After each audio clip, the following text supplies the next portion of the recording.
మీకోటి చెప్పాలనా? Revanth sir కుడినాలే చూస్తాడు చూస్తాడు sir ఎందుకు చూడాడు కానీ ధూమ్ధామ్ ముచ్చట్లను నా మీదగా బొండిగా దాకా కోపం పెట్టుకున్నాడట.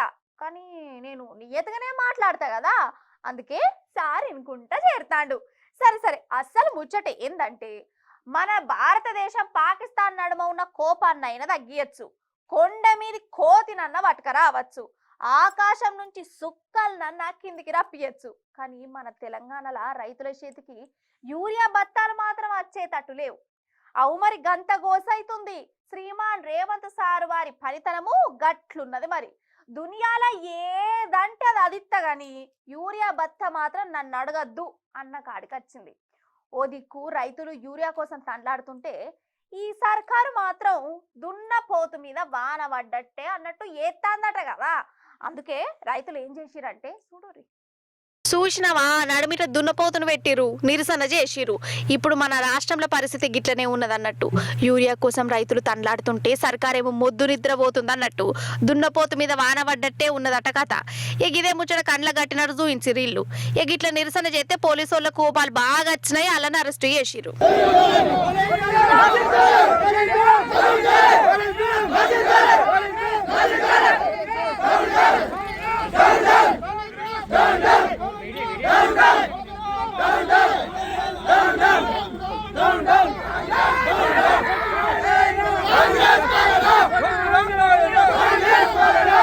వికారాబాద్ లా నిరసన గట్లుంటే ఇంకో దిక్కు యూరియా సెంటర్ల కాడ రైతుల తనలాట రాత్రి రామాయణం అవుతుంది, చెప్తే భారతం అవుతుంది.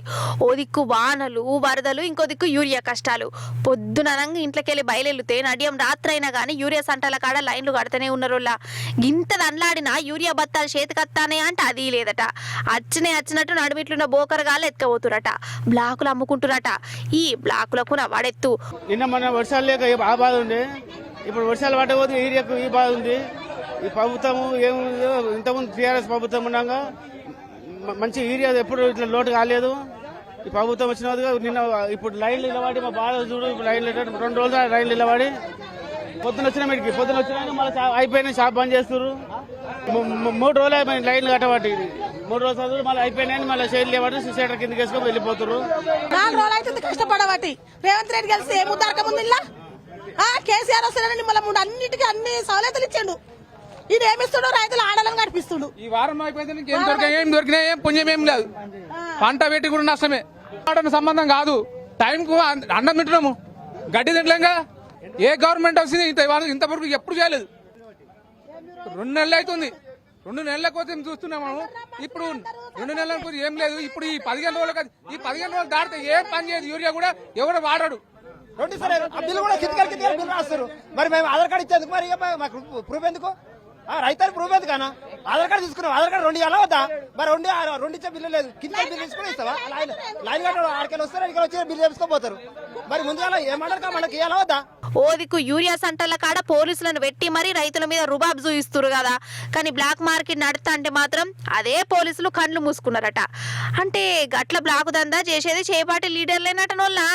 కానీ రైతులకు ఎంత గోసచ్చేయింది కదా. అసలు ఈ యూరియా కరువుతోని కండ్ల పొంట నీళ్లు పెట్టుకోనోళ్ళు లేరు. ఆగొగ్గి రైతులు చూడూరి గంటల కావాలం పెద్ద వానల నిల్చోనున్నారు. వీళ్ళ బాధ వినాలే మీరు. కాదు, ఒక ముఖ్యమంత్రి డీడీ కట్టాలని తెలియదా? రైతులు ఇంత ఇబ్బంది పడతారు. ఇంత ఈ వాన పైనుంచి వాన పడతాంది. కేసీఆర్ కాలంలో, కేసీఆర్ 10 సంవత్సరాల కాలంలో ఒక్క ఊరియా బస్తా కాదే, ఆటోడుకు పైసలు ఇస్తే వాడు ఇంటికి తీసుకొచ్చి ఇచ్చేది. మేము రాజకీయం చేద్దానికి మేమంతా వర్షంలో తడుచుకొని రాజకీయం చేద్దానికి మాకేమైనా వచ్చిందా? రేవంత్ రెడ్డి ఏమన్నా తెలుసా? పాత కాలం వస్తుందిరా, మార్పు కోరుతారు, మార్పు మీకు చూపిస్తానన్నాడు. అదే మార్పు ఏందో ఇవాళ గట్టిగా చూపించిండు. ఈ అవసరాలు, ఈ వానలలో మా ఎడ్లు, మా గొడ్లు, మా చేను, మా చిలకలు. ఇన్నరా, ఇది అసలైన తెలంగాణ చిత్రం ఇప్పుడు అర్థమైతుంది. కేసీఆర్ సార్ పాలనలా రైతు ఎట్లుండే, ఇప్పుడు ఎట్లున్నారు? మార్పు అంటే ఏ పాటు మార్పు వచ్చింది, ఎట్లా మారింది కదా. ఇప్పుడు 3 లోన్లుగా వచ్చాయి ఇక్కడికి. ఇంత మటుకు సింగారం వల్ల ఒక కట్ట తీసుకోలేదు. ఇప్పుడు ఒక కట్ట వచ్చి ఒక లోన్ వచ్చింది. దాంట్లో 220 కట్టలు మాకు రావాలి, మా వాటా మాకు రావాలి. మేము ఒక కట్ట ఉన్నా తీసుకుని పోతాం. సాంబ్రాజ్యం పొద్దున పేర్లు రాసుకుంటాం. పొద్దున ఇంటికి వచ్చినాం, మేము మా పని మేము చేసుకున్నాం. మేము మా గొడవ లేదు, ఈ తెల్లబెల్లలు మొత్తం మేము పెట్టుకుని ఒక్కొక్కరు 10 సార్లు వచ్చి కూడా మనిషికి ఒక కట్ట కూడా పెట్టలేదు. వేసిన రోజులు మేము నాటేసి ఇంత మటుకు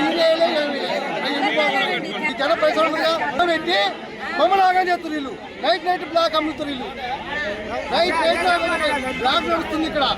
నైట్ 10 గంటలున్నా కూడా 400కి వెళ్ళిపోతున్నాయి. పరిస్థితి నిన్న వచ్చినాం, నిన్న 5 గంటలకు వచ్చినాం, ఉదయం ఇవాళ 5 గంటలకు వచ్చినాం. మమ్మల్ని పడుచుకునే దిక్కు లేదు. ఒకరి మీద ఒకరు నెట్టుకోవడం సరిపోతుంది. పోలీసులు కట్టడలు కూడా ఆగేటట్టు లేదు జనం. మాకంటే మా కాడికి ముందు వచ్చిన మా కాడికి ఎరగొచ్చిన వాళ్ళు సీరియల్ ముందు పోయి ఉంటారు. మా పరిస్థితి మాకు పరిస్థితి కట్టలు కావాలి. సొసైటీ ఇక్కడ దీంట్లో 1400 మంది మెంబర్స్ ఉన్నాం. దీనికి యూరియా వరకు ఒక 420 కట్టలు వచ్చినాయి. ఈ 420 కట్టలకి 2 గ్రామాలని పెట్టి గొడవ జరగడానికి తప్ప ఇది ఏం లేదు. చాట్లో తౌడు పోసి కుక్కల్ని రమ్మన్నట్టుగా అందరినీ ఇక్కడ తీసుకొచ్చి అందరినీ ఒకే విధంగా చేసి ఇబ్బంది చేస్తూ ఉన్నారు. ప్రభుత్వం గత ప్రభుత్వం ఎట్ట చేసింది, ఇప్పుడు ప్రభుత్వం ఎట్ట చేసింది. యూరియా కట్టలు లేక జనం గగ్గోలు పెడుతున్నారు. ఒకళ్ళు రైతులకు కొట్టుకోవాల్సిన పరిస్థితి ఏర్పడ్డది. దీనికి రేవంత్ అన్న, నీకు రైతుల మీద ఎందుకన్నా గింతగారం కోపము? ఓదికేమో కేసీఆర్ సార్ కట్టించిన ప్రాజెక్టులు వేస్ట్ అనుకుంటా నీళ్లు రాకుండా ఎత్తివి, ఇంకోదికేమో ఎరువులు చక్కగా ఇత్తలేవైతివి. ఇంకెన్నాళ్ళు సార్ రైతులకు ఈ కష్టాలు? అసలు రైతులను కూడా మంచిగా చూసుకోకుంటే ముఖ్యమంత్రి కుర్చీలో కూర్చొని ఏం ఫాయిదా సార్ అని నిలదీత్తాను రైతులు.